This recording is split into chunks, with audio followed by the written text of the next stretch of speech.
Amin. Tepuk tangan yang meriah bagi Tuhan Yesus. Please sit down. Welcome home GB Pelita. Nice meet you all. Please join with our social media. Silakan bergabung dengan sosial media gereja, sosial media Bapak Gembala. Saya percaya saudara pasti diberkati dengan firman Tuhan. Hari ini kita diberkati dengan firman Tuhan dengan tema doa meneguhkan iman. Kita penting membangun doa kita setiap hari. Karena iblis pun setiap waktu, setiap saat mengintai kita untuk ditelan, diterkam, dihabisi, mencuri kita, membunuh kita, membinasakan kita. Sehingga kita penting membangun mesbah doa, berjaga-jaga, saat teduh, baca firman Tuhan, sangat penting sekali. Saya ajak sama-sama kita baca Lukas 22 ayat yang ke-39 sampai kepada ayat yang ke-46. Mari sama-sama kita membaca Lukas 22, 39, 46. Baca ya, kuat-kuat baca ya. Sampai dengar telingamu jelas dan sebelahmu juga jelas. Mari sama kita baca 1, 2 ya. Lalu pergilah Yesus keluar kota dan sebagaimana biasa ia menuju Bukit Zaitun. Murid-muridnya juga mengikuti dia. Setelah tiba di tempat itu, ia berkata kepada mereka, berdoalah supaya kamu jangan jatuh ke dalam pencobaan. Kemudian ia menjauhkan diri dari mereka, kira-kira sepelempar batu jaraknya. Lalu ia berlutut dan berdoa, katanya, ya Bapakku, jikalau engkau mau, ambillah cawan ini daripadaku. Tetapi bukanlah kehendakku, melainkan kehendakmu lah yang terjadi. Terus, maka seorang malaikat dari langit menampakkan diri kepadanya untuk memberi kekuatan kepadanya. Ia sangat ketakutan dan makin bersungguh-sungguh berdoa. Peluhnya menjadi seperti titik-titik darah yang bertetesan ke tanah. Lalu ia bangkit dari doanya dan kembali kepada murid-muridnya. Tetapi ia mendapati mereka sedang tidur karena duka cita. Katanya kepada mereka, mengapa kamu tidur? Bangunlah dan berdoalah supaya kamu jangan jatuh ke dalam pencobaan. Saudara, cerita Yesus di Taman Getsemani ditangkap. Bagaimana dia menghadapi tekanan demi tekanan. Yang paling disedihkan Yesus bukan karena takut kematian, yaitu berpisah dengan Bapanya di sorga. Itu yang paling menyedihkan hati Yesus. Karena dia tahu dia akan menanggung segala dosa manusia. Padahal yang berdosa itu manusia. Harusnya manusia yang disalibkan. Tapi karena begitu besar kasih Allah akan manusia, sehingga dia menggantikan posisi manusia. Dan manusia yang berdosa itu diselamatkan dan dia yang mati di kayu salib. Saudara yang saya kasihi, cerita Yesus di Taman Getsemani, bagaimana dia setiap hari pada ayat 39 dikatakan. Sebagaimana biasa dikatakan pada ayat yang ke-39. Dia bukan hanya sekali-sekali. Lalu pergilah Yesus keluar kota dan sebagaimana biasa ia menuju Bukit Zaitun. Murid-muridnya juga mengikuti dia. Saya sudah ke sana 2006 ke Bukit Zaitun. Saudara yang saya kasihi, dikatakan di situ adalah sebagaimana biasa. Artinya tidak sekali, berarti berkali-kali. Bisa dikatakan ini menjadi program rutin Yesus. Berlutut berdoa kepada Bapa. Markus 1 ayat 35. Markus 1 ayat 35. Supaya kita mulai melatih diri kita membangun doa. Pagi-pagi benar, waktu hari masih gelap, Yesus ia bangun dan pergi keluar. Ia pergi ke tempat yang sunyi dan berdoa di sana. Kenapa kita penting berdoa di tempat yang sunyi? Supaya fokus, supaya kita tidak distract, tidak lari pikiran kita. Makanya kita dianjurkan hari masih gelap, yaitu mungkin jam 5, jam setengah 6, jam setengah 5, boleh saja. Saya kadang jam 5, kadang setengah 6, kadang jam 6. Kadang juga lewat jam 6. Tapi saya membiasakan diri saya bangun pagi berdoa. Saya berdoa 20 menit, 30 menit. Saya baca Alkitab 40 menit, 1 jam setiap pagi. Karena komitmen saya berjaga-jaga 1 jam setiap pagi. Saudara, kenapa kita penting berjaga-jaga? Karena kita nggak tahu, masalah ini nggak pernah siap-siapnya. Poin pertama, pencobaan tak pernah sirna. Sadari ini, bahwa masalah selama dalam dunia tidak pernah habis. Saya hanya katakan, kalau mungkin ada masalahmu selesai 1, okelah, senyum, bersyukur, tertawa sedikit boleh. Tapi jangan terlalu berlebih-lebihan senangnya. Karena besok masih ada masalah, atau seminggu lagi, sebulan lagi. Artinya selama saudara ada di dunia ini, jangan pernah berpikir masalahmu habis. Makanya ketika saya selesai masalah saya 1, secukupnya aja aku bersyukur sama Tuhan. Terima kasih Tuhan. Karena aku tahu minggu depan akan ada masalah. Bulan depan pun akan ada masalah. Sehingga saudara penting membangun doamu. 1 Petrus 5 ayat yang ke-8. Iblis dikatakan mengincar kita. Dia seperti singa yang mengaum-ngaum mencari mangsanya untuk ditelan. 1 Petrus 5 ayat 8. Maka Tuhan katakan berjaga-jagalah. Berjaga-jagalah. Makanya Yesus katakan sadarlah dan berjaga-jagalah. Lawanmu si iblis berjalan keliling sama seperti singa. Bukan singa ya. Seperti singa. Halo? Iblis bukan singa di sini. Seperti singa. Yesus singa dari Yehuda. Kitab Wahyu dikatakan, dialah singa dari Yehuda. Jadi Yesus digambarkan singa dari Yehuda. Iblis seperti singa yang mengaum-ngaum mencari orang yang dapat ditelannya. Iblis terus bekerja pagi, siang, malam. Makanya Yesus berkata, berjaga-jagalah senantiasa. Berdoalah senantiasa. Sehingga ketika engkau ada menghadapi pencobaan, engkau tetap kuat. Tuhan Yesus di dalam taman Getsemani, apa yang terjadi? Saudara, di poin yang kedua, saya akan baca di ayat 44. Di ayat yang ke-44. Dalam Lukas tadi bang. Ia sangat ketakutan dan makin bersungguh-sungguh berdoa. Peluhnya itu keringatnya menjadi seperti titik-titik darah yang bertetesan ke tanah. Saudara, di poin yang kedua, saya ajak sama saudara memahami bahwa di balik masalahmu ada rencana Tuhan. Ada kehendak Tuhan selalu ada dalam hidup kita. Yesus berkata pada ayat yang ke-44 tadi. Pada ayat yang ke-44. Ia sangat ketakutan dan makin bersungguh-sungguh berdoa, peluhnya menjadi seperti titik darah yang bertetesan ke tanah. Ayat 42 bang, ayat 42. Ayat 42. Sama-sama kita baca, 1, 2 ya. Ya Bapakku, jikalau engkau mau, ambillah cawan ini daripadaku. Tetapi bukanlah kehendakku, melainkan kehendakmu yang terjadi. Saudara, Yesus ada pada posisi titik terendah. Lihat, Simon Petrus menyangkal dia.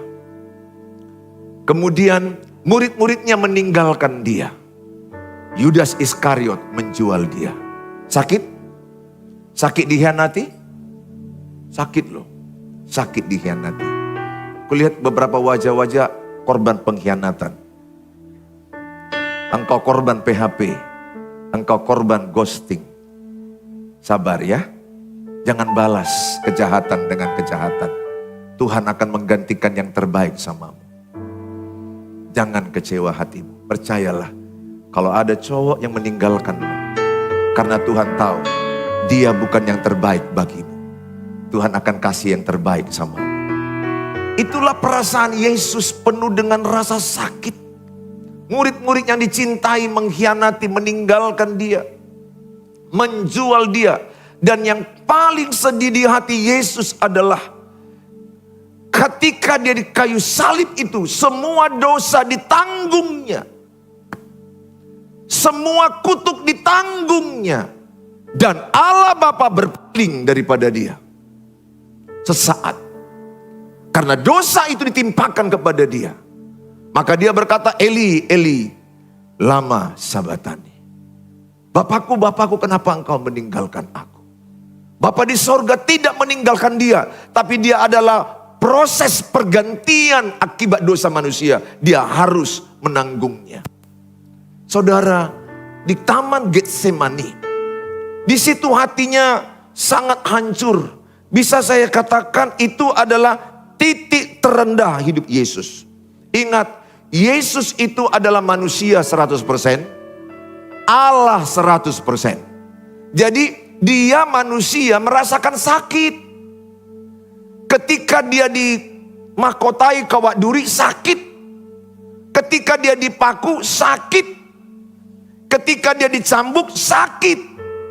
Sehingga ketika engkau berdoa malam ini berkata, Yesus, sakit kali hidupku. Dia akan berkata, aku bisa merasakan sakit karena aku pernah manusia. Itu loh Tuhan Yesus. Bayangkanlah kalau Allah kita itu gak pernah jadi manusia. Kalau Allah tidak pernah manusia, berarti Allah tidak pernah merasakan sakit. Betul? Jadi ketika engkau berdoa kepada Yesus, kepada Tuhan, Allah, Bapa, sakit kurasakan. Ya mungkin berpikir, kayak mana sakitnya? Tapi dia sudah pernah jadi manusia seperti kita. Di situ juga dia jadi Allah 100%, manusia 100%. Yang merasakan kesakitannya manusianya, bukan Allahnya. Keilahiannya gak mungkin sakit. Sampai dia berdoa, titik-titik peluh, tetesan keringat ini berubah jadi darah. Sangkin stres, sangkin depresi, sangkin begitu ketakutan, dikatakan ayat yang ke-42. Dia sangat ketakutan sekali. Ayat 44, tetesan keringat berubah menjadi darah, seperti darah merah. Itu disebut dalam bahasa kedokteran hematohidrosis. Tekanan pembuluh darah sangat tinggi. Kelenjar keringat, mengeluarkan keringat dan bercampur dengan darah menjadi merah. Saking stresnya. Sampai dia berkata, kalau bisa lalukanlah cawan ini daripadaku. Apa itu cawan? Penderitaan. Kalau bisa penderitaan ini jangan ku alami, tapi kehendakmu lah yang jadi. Saya berdoa malam ini. Mungkin beberapa di antaramu melewati titik terendah hidup. Beberapa di antaramu sangat menghadapi titik terendah di hidup. Engkau sangat begitu hopeless, putus asa. Engkau merasa tidak punya daya, engkau merasa tidak tahu jalan keluar. Yesus sudah pernah merasakan itu Taman Getsemani. Apa yang dilakukan Yesus? Berdoa. Ketika engkau sedang ada masalah, ikuti teladan Yesus, berdoa. Ketika engkau tidak punya masalah, berdoa juga. Jangan karena ada masalah baru engkau berdoa. Tidak ada masalah pun engkau berdoa. Jadikan doa gaya hidupmu. Berdoa itu, Bapak, Ibu, adik-adikku, gak harus ikuti pola saya setengah jam baca Alkitab. Gak harus pola itu. Mungkin engkau gak sempat pagi-pagi. Apalagi kulihat manusia sekarang tidurnya jam 10 malam ya. Saudara manusia malam atau manusia pagi?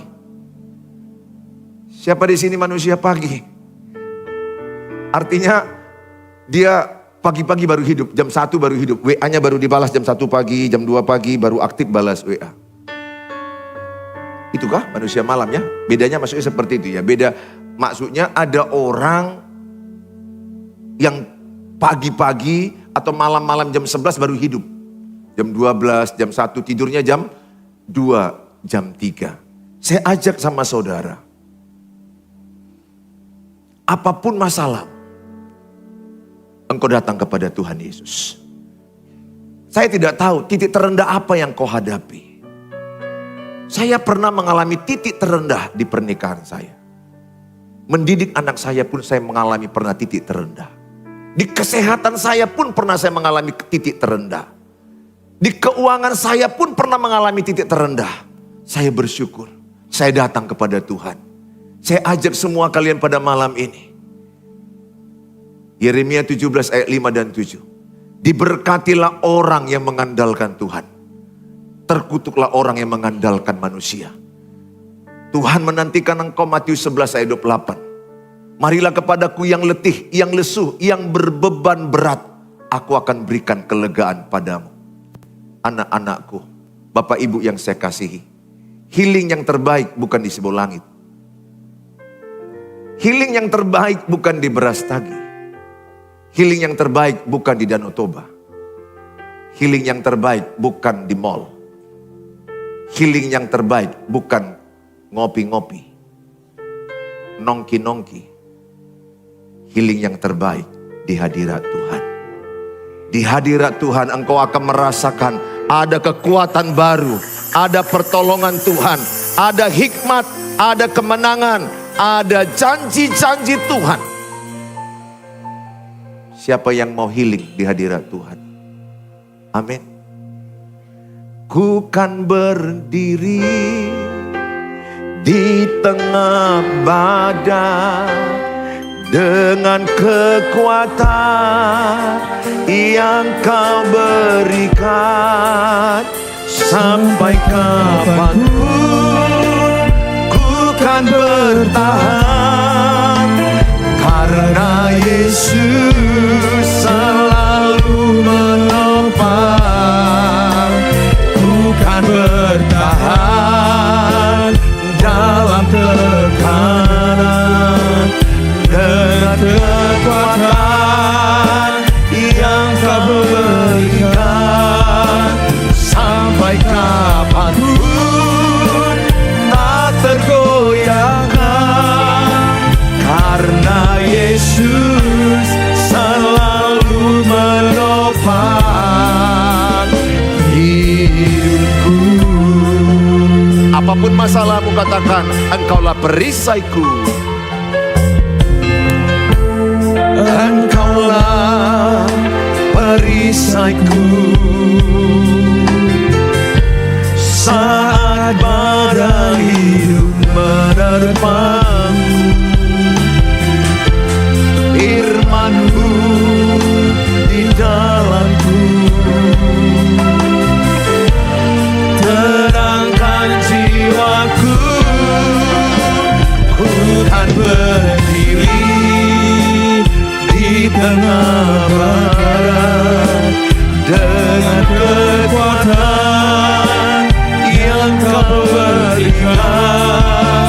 Sampai kapanpun ku kan bertahan, karena Yesus selalu menopang.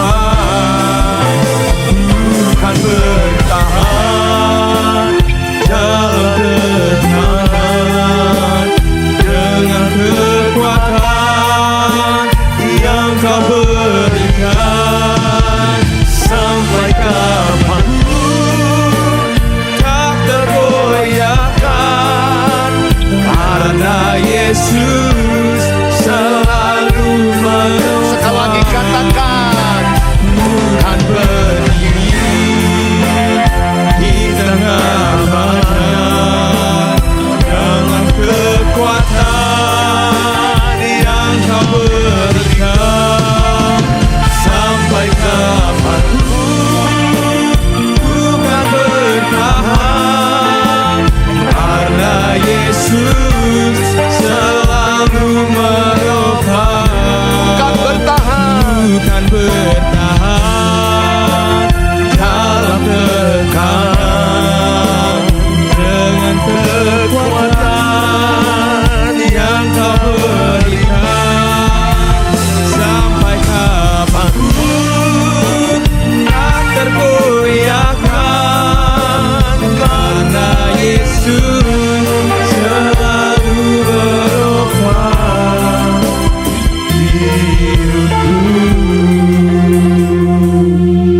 Yakobus 1 ayat yang ke-12. Yakobus 1 ayat 12. Berbahagialah orang yang bertahan dalam pencobaan. Sebab apabila ia sudah tahan uji, ia akan menerima mahkota kehidupan yang dijanjikan Allah kepada barang siapa yang mengasihi dia. Ayat ini berkata, berbahagialah orang yang bertahan dalam pencobaan. Tepuk sebelahmu, bertahan ya, bertahan. Tepuk sebelahmu, bertahan ya, bertahan. Ya, supaya yang sebelahmu itu jangan menyerah. Jangan ada kata-kata aku lebih baik mati, aku gak berharga. Ingat ya, pekerjaan iblis itu adalah selalu mendakwamu. Kau tidak bisa, kau tidak kuat, kau gak berarti hidup. Lihatlah sedihnya hidupmu, cintamu ditolak, dosenmu juga menolakmu, orang tuamu juga menolakmu. Hidupmu tertolak terus, kau gak ada apa-apanya, kau gak mampu, kau gak berharga. Sehingga ada artis Korea mati bunuh diri. Apa yang kurang dari artis Korea itu? Kaya, terkenal, punya uang banyak, cantik, tapi mengakhiri hidup mati bunuh diri. Sayang, bisa jadi WL di sini. Yang laki pun mati bunuh diri, yang perempuan pun mati. Di Jepang itu banyak orang bunuh diri. Di Korea banyak orang bunuh diri. Di Indonesia ada juga. Saya mau katakan sama saudara, apapun masalahmu, engkau harus percaya ada rencana Tuhan dalam hidupmu. Yakobus 1 ayat 2 dan 4. Ayat 2 sampai 4. Saudara-saudaraku, anggaplah sebagai suatu kebahagiaan apabila kamu jatuh ke dalam berbagai-bagai pencobaan. Sebab kamu tahu bahwa ujian terhadap imanmu. Ada dua kalimat ya. Ada pencobaan, ada ujian. Bahwa ujian terhadap imanmu itu menghasilkan ketekunan. Dan biarkanlah ketekunan itu memperoleh buah yang matang. Supaya kamu menjadi sempurna dan utuh. Dan tak kekurangan suatu apapun. Apa beda pencobaan dengan ujian? Pencobaan dari iblis, ujian dari Tuhan. Pencobaan negatif, ujian positif. Pencobaan menjatuhkanmu, destruktif, menghancurkanmu.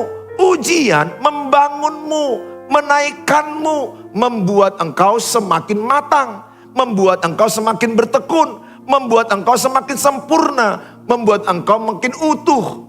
Sekali lagi, pencobaan dari iblis, ujian dari Tuhan. Yang boleh pulang harus tahu perbedaan ini. Saya nanti di luar. Pencobaan dari iblis, ujian dari Tuhan. Pencobaan itu negatif, ujian.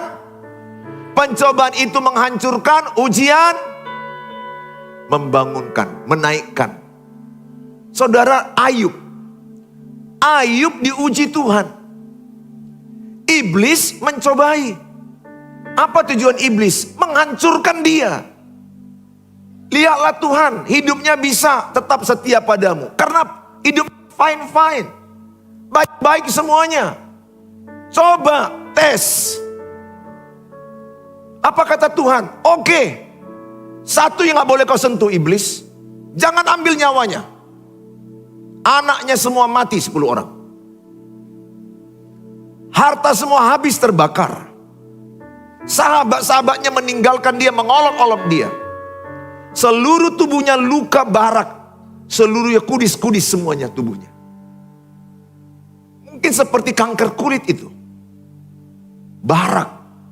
Bara yang ada begitu bernanah seluruh tubuhnya. Lebih sedih yang kelima. Dihujat oleh istrinya. Hati-hati kalian suami-suami cari istri. Suami-suami cari istri. Udah kau cari, jangan. Itu udah terlanjur, gak bisa lagi. Pertahankan sampai kematian ya. Jangan lagi kau sesali ya. Saya ralat. Hati-hati anak muda yang laki-laki cari istri. Jangan cari istri yang mulutnya tajam seperti istri Ayub. Laki-laki kan bisa gagal, bisa salah. Ini enggak, istrinya, wah enggak ada gunanya kau ikut Tuhan. Enggak benar ibadahmu, enggak benar pelayananmu. Enggak benar Tuhanmu. Wah, habis dia dihabisi oleh istrinya. Saudara, Ayub pada waktu itu sangat hancur. 10 loh anak mati. Satu aja anak mati udah hancur hati. Nggak usah mati aja ya. Sakit aja udah sedih hatiku. Sakit aja anakku udah sedih hatiku. Ini mati 10 loh. Betapa sedihnya hati Ayub. Itu dari sisi iblis ingin menghancurkan iman Ayub. Dari sisi Tuhan menguji dia. Jadi ketika engkau punya persoalan, engkau ada dalam dua sisi. Diuji Tuhan atau dan dicoba iblis.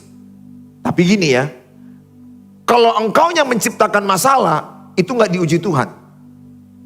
Contoh, kau anak gadis ambil suami orang. Jangan kau bilang, oh ini ujian dari Tuhan. Kau suami, ambil istri orang. Baru kau bilang, wah ini ujian dari Tuhan. Pak Pendeta, aku hidupku penuh ujian. Kenapa kau? Kau ambil istri orang satu. Ini rencana yang kedua. Terus kau bilang, aku stres sekali. Itu bukan ujian. Engkau yang menciptakan masalah. Bilang sebelahnya, jangan cari masalah. Jangan cari masalah.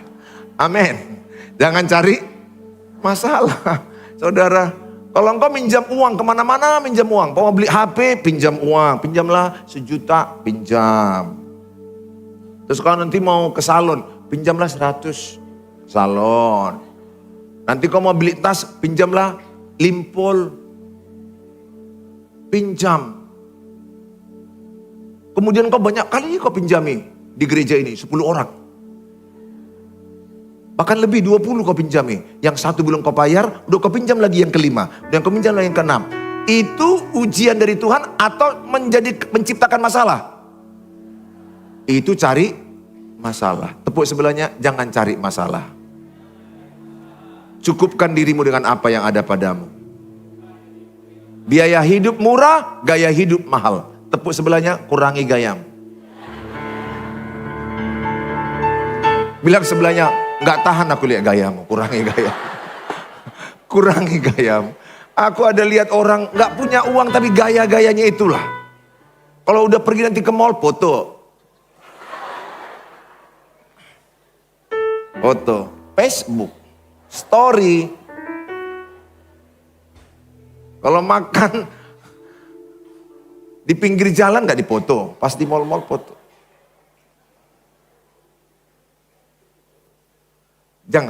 Jangan kau ciptakan masalah. Ya, ingat, biaya hidup itu murah, gaya hidupmu yang nggak tahan. Saudara, percayalah, setiap pencobaan yang diizinkan Tuhan kepadamu tidak melebihi kekuatanmu. 1 Korintus 10 ayat yang ke-13. Pencobaan-pencobaan yang kamu alami ialah pencobaan-pencobaan biasa. Biasa di situ tidak hanya dirimu yang kehilangan ayah atau meninggal ayahmu. Banyak orang meninggal ayahnya. Biasa di sini artinya banyak orang yang mengalami apa yang kau alami. Tidak hanya dirimu yang dikhianati oleh cowok. Enggak hanya dirimu yang di-ghosting. Banyak korban PHP dan ghosting. Banyak. Di ruangan ini pun banyak. Udah kulihat ini korban-korban. Tuhan sayang samamu. Amin. Jangan kau merasa aku korbannya. Enggak. Jangan mau kau sebodoh itu. Kau bilang memang itu rencana Tuhan. Kalau ada cowok yang memutuskan kau tanpa sebab, aku enggak cocok sama kau. Memang aku tahu kau bukan dari Tuhan. Sudah, pergi kau. Dan kalau dia mau kembali samamu lagi, no. Karena aku tahu kau bukan dari Tuhan. Yang dari Tuhan itu yang setia sama aku. Yang setia itu yang tidak pernah bohong sama aku. Yang selalu jujur. Ingat ya, mencari orang setia ciri-cirinya gak pernah bohong sekalipun samamu. Kalau udah ada bohong, itu ciri tidak setia. Jangan lanjutkan.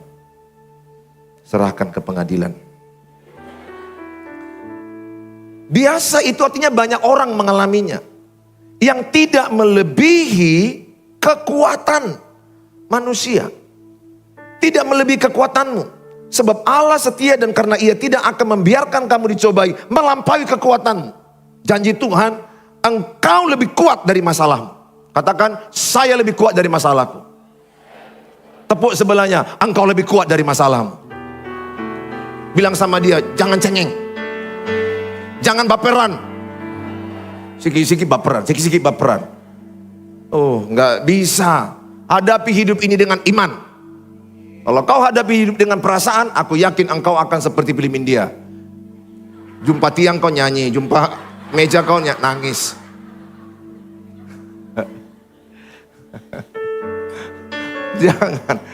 Jangan baperan. Tapi ada juga cowok yang kulihat yang baperan, istrinya gagah perkasa. Jangan cengeng kau ya Pak. Istrinya yang gagah perkasa. Mereka saling melengkapi. Saya mau katakan sama saudara, engkau harus percaya semua masalah yang kau hadapi itu engkau kuat, engkau bisa. Jangan ada kata-kata dalam lidahmu, aku gak kuat, aku gak bisa, aku gak mampu. Don't do it. Setiap ada masalah mau kau berkata, ikuti kata-kata saya percaya lewat masalah ini ada kebaikan Tuhan. Aku percaya masalah ini ada solusinya. Tuhan sudah buktikan, yang lalu pun masalahku ditolongnya. Yang satu ini pun ditolongnya. Bilang sebelahnya, yang satu itu pun ditolongnya. Apapun masalahku, Allah turut bekerja mendatangkan kebaikan bagi orang yang mengasihi Dia. Oh haleluya, haleluya, amin. Kejadian 50 ayat yang ke-20. Apa yang dialami oleh Yusuf. Orang mereka-reka supaya dia mati, hancur. Abang-abangnya sendiri loh. Sakit yang dialami Yusuf ini. Abang-abangnya menginginkan kematiannya. Akhirnya dia dijual ke Potifar. Masuk dalam sumur, masuk dalam penjara 13 tahun. Masalah yang dihadapi dia 13 tahun dengan kegelapan, gak ada jalan pasti. Gak ada dibilang oleh malaikat sama dia, Cuk, ini akhirnya kau jadi Perdana Menteri di Mesir. Akhirnya kau jadi orang nomor 2, Cuk. Bertahan ya, Cuk. Bertahan. Nanti ceritanya begini. Kau masuk sumur. Habis masuk sumur, nanti kau dibeli oleh Potifar. Kemudian Cuk, istri Potifar bernafsu sama kau. Dan nanti Cuk, kau lari. Bajumu diambil. Kemudian kau dipitnah, Cuk. Jadi gini ya, Cuk. Ketika kau mengalami 1, 2, 3 cerita ini, akhirnya kau akan dipromosikan Tuhan naik pemimpin Mesir. Yang memberikan makanan kepada bangsa-bangsa. Kalau kayak gitu kan masih enak. Dikasih tahu. Ini enggak loh. Dia masuk sumur gelap.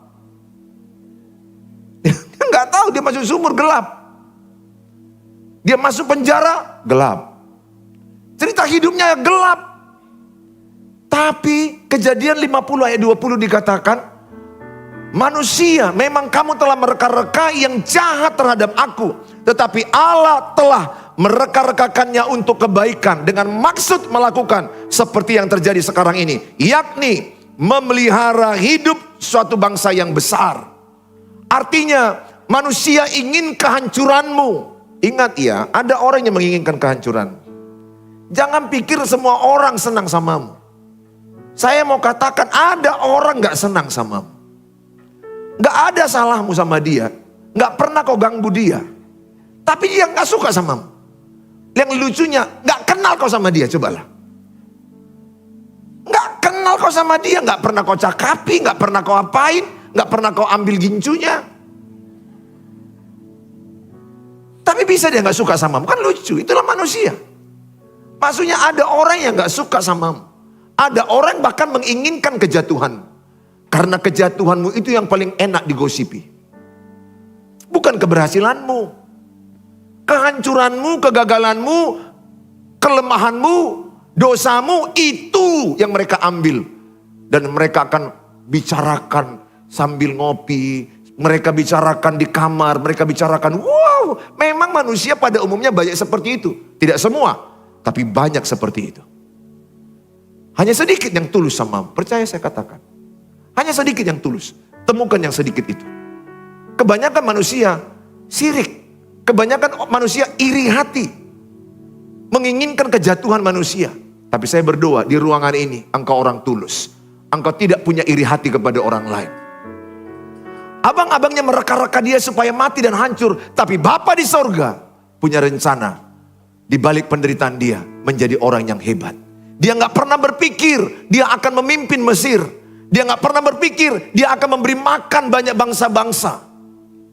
7 tahun masa kelaparan, 7 tahun masa di mana dia bisa memberikan makan banyak orang. Saya mau katakan sama saudara, apapun masalahmu, Roma 8 ayat 28 ini, kau hafal Roma 8 ayat 28. Bahwa Allah turut bekerja dalam segala perkara, mendatangkan kebaikan bagi orang yang mengasihi dia. Saya hafal ayat ini karena ini yang menolong saya. Roma 8 ayat 28 membuat saya kuat. Kita tahu sekarang bahwa Allah turut bekerja dalam segala sesuatu untuk mendatangkan kebaikan.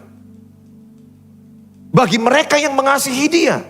Yaitu bagi mereka yang terpanggil sesuai dengan rencana Allah. Jadi kalau hidupku mengasihi Tuhan dan hidupku punya rencana untuk rencana Tuhan, maka saya percaya kalau aku di jalan Tuhan, ketika ada pencobaan, ketika ada masalah, diizinkan Tuhan ada masalah yang tidak kuciptakan. Aku baik-baik, aku berlaku benar, tapi diizinkan ada masalah. Contoh anak sakit, atau orang memfitnah saya, atau keuangan saya dicuri orang. Ada masalah yang diizinkan Tuhan. Percaya saya katakan, kalau engkau mengasihi Tuhan dan engkau hidup dalam rencana Tuhan, semua masalah yang kau alami akan mendatangkan kebaikan bagi orang yang mengasihi dia. Saya berdoa setiap saudara, bertahanlah. Bertahanlah. Dengar anakku, putriku. Kalau ada cowok yang memutuskan engkau, kau catat tanggal berapa ucapan pendeta ini. Justru kau akan syukuri dia memutuskanmu. Karena dia ternyata playboy. Gonta-ganti pasangan. Dan setelah 5 tahun dia menikah dengan seseorang. Dia berselingkuh, dia berkhianat, dia tinggalkan anaknya, dia tinggalkan pasangannya. Dan kau akhirnya berkata, alhamdulillah. Mau lihat tema Tuhan. Thank you. Terima kasih. Aku gak menikah dengan si ganteng itu. Oh ganteng. Kalau dulu aku terpikat dengan kegantenganmu. Puji Tuhan. Mataku yang buta dicelikan. Puji Tuhan. Aku ketemu dengan si Togar. Yang selalu tegar hatinya. Mencintaiku. Walaupun mukanya tidak jelas, tetapi hatinya jelas. Engkau harus seperti Yesus melihat hati, jangan melihat penampilan. Kalau engkau melihat penampilan anakku, kau tertipu. Serius, serius. Kau harus melihat hatinya. Tentu kau berpikir, kayak mana Pak Pendeta aku lihat hatinya? Yang bisanya aku masuk ke hatinya? Ya masuklah kau. Iya serius. Dalamilah hatinya. Pertama, dari kata-katanya akan tahu hatinya. Setiap kata-katanya kadang-kadang kau rekam. Tapi gak tahu dia kau rekam. Diskusi. Nanti kau ingat yang kau bilang ini. Lemparkan pertanyaan, lemparkan pandangan hidup, tujuan hidup. Bagaimana bang kalau begini bang. Jawaban-jawabannya itu akan terekam di sini. Dari jawabannya itulah hatinya. Setiap perkataan mulut keluar dari hati. Makanya kalau kau punya pacar, jangan hanya mau makan-makan saja. Jangan mau hanya ketawa-ketawa saja. Jangan hanya mau happy-happy lihat gantengnya. Ih gantengnya. Oto mau, jangan mau. Jangan mau seperti itu saja. Talking. Ngomong, conversation, tanya tujuan hidup. Dari kata-katanya keluar hatinya. Apalah bang prinsip pernikahan samamu? Kalau dia bilang, aku deh prinsip pernikahan sekali sampai maut memisahkan. Apalah bang kalau suatu waktu pasanganmu sakit, gak mampu melayani, gak mampu mencukupkan kebutuhan apa yang kau butuhkan. Aku deh, janji Tuhan ku pegang. Sampai maut memisahkan. Kata-kata itu lemparkan sama dia. Setiap pertanyaan yang kau lemparkan, kayak manalah bang menurut abang ekonomi kita ke depan? Aku sebagai pria bertanggung jawab.